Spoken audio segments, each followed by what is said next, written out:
Over the past 3 weeks of Overwatch League competition, we've seen teams adapt and improve as they look for every possible advantage they can get, no matter how small. We'll be highlighting a couple of these micro plays every now and then, which might be too small to merit a full-length analysis video, but are no less interesting or important. Widowmaker's Overheal. This is fairly visible on teams that choose to run both Brigitte and Widowmaker, which was pretty rare. The Florida Mayhem was the main culprit, as Saya player pulled out his signature hero on Havana while Chris played the tanky support in Florida's Anna Briggs support line. This looks at first glance to be just for winning Widow duels, and that sort of is the case for Blase, who receives a health pack from Raucus often to avoid getting easily picked off by Widowmaker. However, giving Widow overheal armor often takes place even when there is no opposing Widow, as in their match against the Outlaws, Blase elected to stay with his McCree instead of swap to match Saya player. The real reason appears to be allowing Widow to live through a D.Va dive, as with her new booster's cooldown of 3 seconds, she is extremely mobile, and often the first one to pressure the Widow. The armor from Brigitte reduces the damage taken by either halving it if it is below 10 or reducing it by 5 if it is above 10 health. This is particularly effective against D.Va's fusion cannons and micro missiles, both of which consist of multiple instances of small damage. In this clip, we can see Saya player take almost no damage from Meko's assassination attempt, due to a combination of Meko missing his missiles, the armor from Chris, and a great headshot. Wide open again, Meko is trying to deal with him one-to-one. He's got worked in the neutral there. Even the poison mine being used to get rid of the D.Va. Haksal's 200 IQ wall.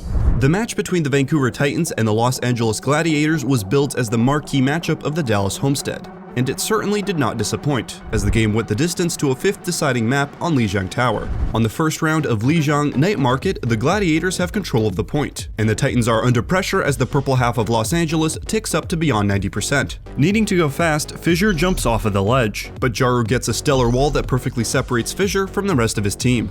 Gladiators, thinking they have the advantage now, and knowing that killing Fissure would basically end the round right here and now, rush in to secure the kill. And why not? There's no way the Titans can deal enough damage to the wall to break it and get through to Fissure. Unbeknownst to them, the Titans are even more crafty than they are. Haksal walls his entire team up so they can jump over, and Twilight gives him the immortality field to allow him to stay alive. Seominsu activates Death Blossom in the midst of the Gladiators' onslaught, and with LH Cloudy frozen up and killed, what looked to be the Gladiators' round turned instead into a rout.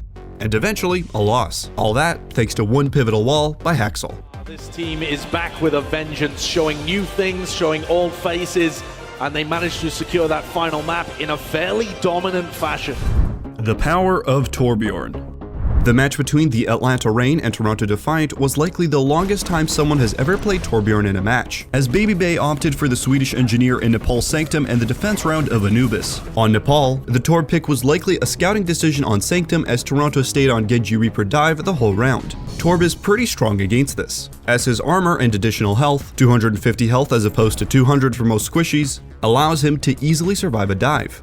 His overload ability only amplifies these advantages, as he gains 100 armor and an increased rate of fire. And finally, his Molten Core is an extremely good counter to Toronto's Nano Blade, as his team can simply stand in the lava and watch the enemy Genji burn to death. In fact, the strategy works so well that Baby Bay does not die at all in this round.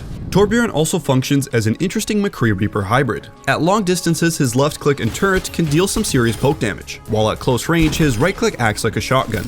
Anubis is a great choice to run a Torb due to its relatively small size and emphasis on rotations or fights on the point. The small distances mean that Torb can get some good damage in without being disadvantaged too much by his smaller range compared to the other DPS heroes, while his ult is extremely good at cutting off rotations or zoning enemies off of the point. Here, for example, Baby Bay uses his ult to zone the point and disrupt Toronto's plan to force Atlanta into a fight there. Instead, they are forced to split up, resulting in an easy fight win for the Reign. In this sequence, Baby Bay first uses his ult to try and force Toronto to leave their staging area in Atlanta's own spawn and fight on the point. However, he doesn't manage to cover the entire area. Next, after doing a ridiculous amount of poke damage, building his ult up to 66%, Baby Bay notices that Sure4 has now followed his team's rotation, and quickly rushes in to finish him off with his shotgun. Hence we see the impact of both Torb's long and short range damage. And that's all for this episode of Microplays. Let us know if you would like to see more short form analysis like this in the future, and let us know your favorite plays in the comments below.